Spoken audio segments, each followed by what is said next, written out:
Alright guys, so quick heads up before we get into this video today. These next few videos are going to be kind of sporadic on what exactly we're doing in the build. Because at this point in the build, I had just graduated college and I was kind of starting a new career. And so the build kind of got put on the side. And we were also waiting for a couple parts here and there that actually kind of slowed the build down a little bit. So at this point in time, I was really just prioritizing spending this time with my grandpa, not really recording very much. And the videos that I did record are kind of sporadic, and I don't really know how to actually put them together into a video. So that's what these next few videos are going to be. I don't really know how many videos I can actually make out of it. It may just be this one or maybe one or two other ones. At the end of this, Dennis actually came for 2 days on his way through to go to the North Carolina Barnstormers event and help us out finish out this gyro. And with the time crunch that Dennis was on, I didn't really want to shove a camera in his face and have him slow down so I can record stuff. So I just spent the time talking to Dennis, taking up all the knowledge I could that's in his brain, and it was a blast having him for those 2 days. So that's just a quick heads up for the next few videos. If they are really jumpy, now you know why. But I'm excited for you guys to see the final product of these videos. So I hope you guys enjoyed. Let's get into this video.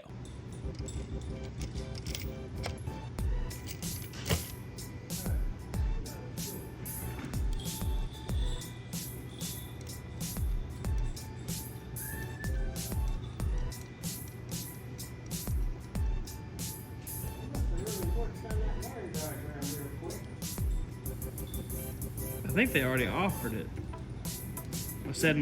I even said in my video that if you're building one of these kits, that having that wiring harness is definitely a plus. Tomorrow morning.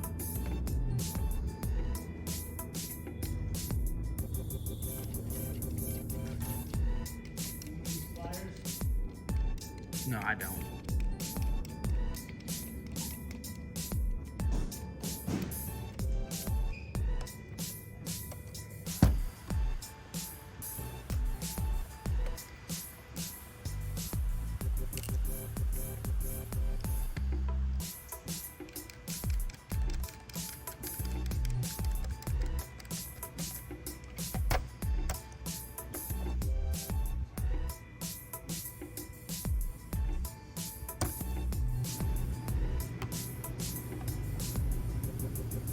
Now what I'm putting in right now is the radio control. Now I don't know if you guys can see on the panel, but like you can see these markings here. Pull this out here. You can see right here it has a number 2. Before I covered it up, it had a number 1 right up here. What that indicates is this is on the second breaker. So this one, which is the radio control, this one avionic is on this one 5 amp fuse right here, this breaker right here.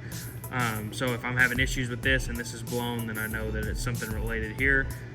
If all of these 5 are having issues, it's on this breaker here, because each one of these pull about not even half an amp each. And then the number 3 would be the strobe, as you can see indicated right there with the number 3 right there. So that's all that really indicates is so you've got your strobe is on, I'm thinking it's these landing and strobe, not just the strobe, but either way it's to breaker 3. This Vega control for your radio, it is on breaker 2, and all of these 5 are on breaker 1. And then obviously the auxiliary fuel and the main here have their own dedicated breaker that's going to be right next to it. This is a 15 amp and this is a 5 amp. So obviously you got your switch right next to your breaker, your dedicated breaker there. Also, while I am installing these, I'm trying to be super careful not to press on any of the fronts of the screens. Like when I have my hand flipped over like that, as you can see, I'm just holding the bolt. I'm not pressing on the screen or anything like that. Whenever I flip it over, obviously there's static and pitot on the airspeed and stuff, all these places for connections. This is all exposed right here on the back of the radio. All of these pins are all exposed. I'm not slamming it down, I'm setting it down fairly easy. So, you know, just keep that in mind if you're installing avionics on a panel like this out of the machine. You know, you don't want to break one of these things. They're not cheap, and they're strong, but they're not meant to be slammed against a table or dropped or anything like that.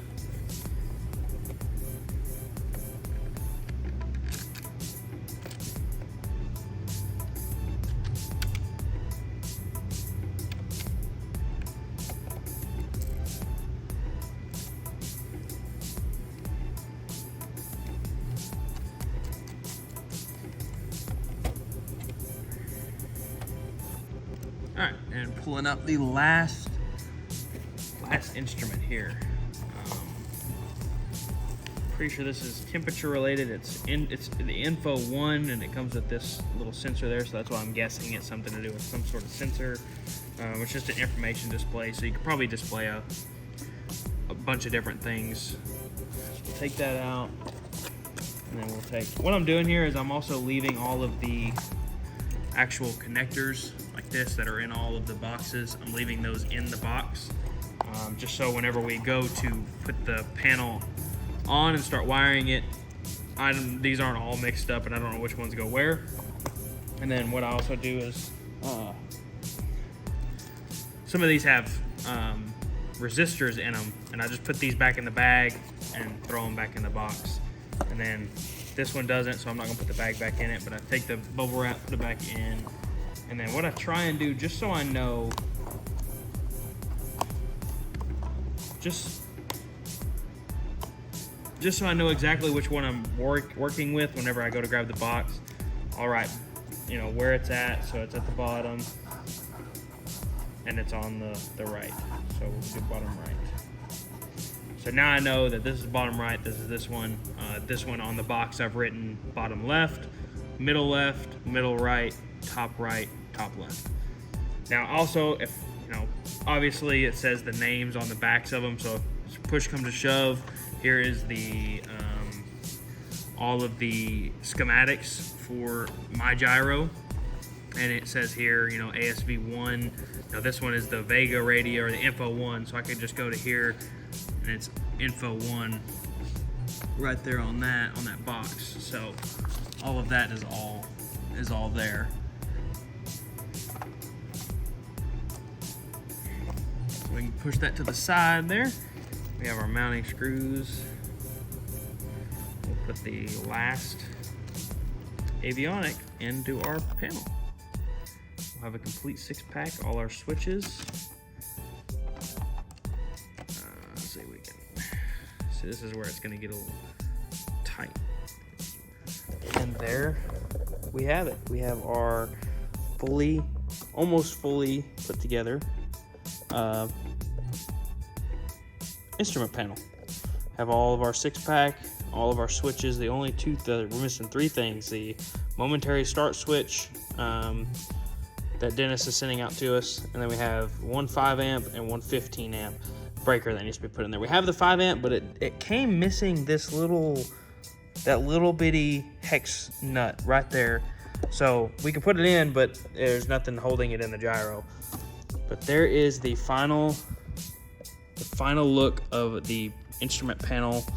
There's the back. Here, I'll flip it over carefully, and here is all of the ports and stuff that we have to wire up. This is obviously what the help of the wiring harness is for. So we have all the connectors there, but they're just blank wires. If I pull one out here,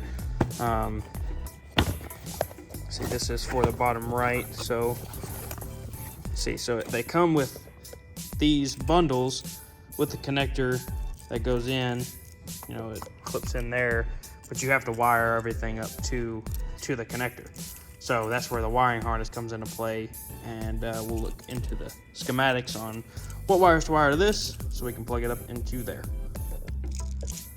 All right, guys, so picking the camera back up, it's been about an hour or so, and me and my grandpa have been just kind of really just talking over how we want to attack the wiring harness.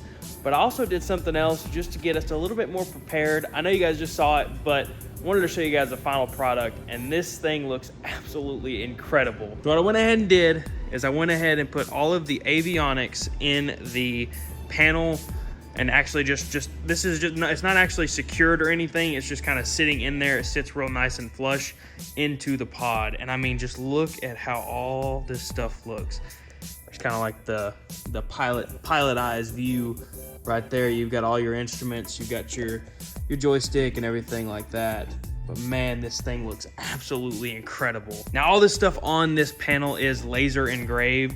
Now, like I showed in the video before, this panel's separated by this panel, these 5, and then the landing strobe to these breakers right here. So This is the radio control is on breaker number 2. All the other 5 are on breaker number 1. And then the land strobe, the lights are on breaker number 3. And that's kind of how Dennis has them all separated.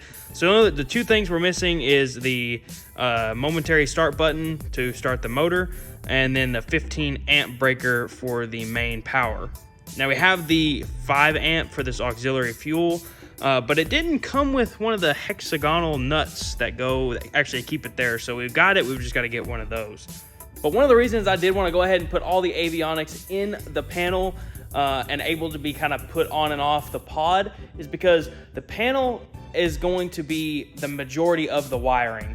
So one of the reasons why I wanted to go ahead and put the avionics into the panel, 1, because I wanted to see how good it looked, but 2, to kind of help us plan how we're going to wire everything, what we kind of be looking for and working with. And with the panel, these boxes right there, as you can see, I wrote like middle right, middle left. That's how I had them organized. I kind of explained that whenever I was building it. But the reason I did that is because they have connectors in them. So if I were to come over here and pull this panel off here, like this, if I were to pull this panel off here, as you can see on the back, there's all of these connectors in the back. And those connectors have connectors that are in the boxes, and they're just blank wires with the connector. So the reason I want to go ahead and put the avionics in the panel is not only because I want to see it, but we're going to use the connectors that come in the boxes and kind of help plan how we're going to attack the pod wiring, and trying to wire all that stuff up without actually knowing where it's going to go is a little bit complicated, and we couldn't really plan it out very well. So now we know where it goes. We know what connector goes with what avionic, where it's sitting at in the panel, and we can better plan for our wire management and stuff like that on the panel, like in the pod itself. But if we're really talking, I really just wanted to see what it looks like, and I cannot say how good it looks. And if we're being honest, I really just wanted to see how good it looks. And if I'm just being honest, I couldn't help it. I had to see what the avionics look like, because now we've got the pod with the wire on the front of the gyro. It really, really is starting to come together and look like an actual full machine. We're really not missing that much as far as big stuff. I can throw the tanks on, and this thing would look like it'd be ready to fly, obviously without the wire hanging out of the bottom. That's, But we still have some stuff to put on, like fuel pumps, gascolators, stuff like that we have to put on the machine before we can run wires to them, because we can't run wires to them if they're not on the machine. But at least now for today, we have the wiring harness ran into the gyro and up to the pod. And then we have all the instruments over there in the instrument panel ready to go. But anyways, I hope you guys enjoyed the video. If you did, make sure you like, comment, and subscribe. We'll catch you guys in the next one. See ya.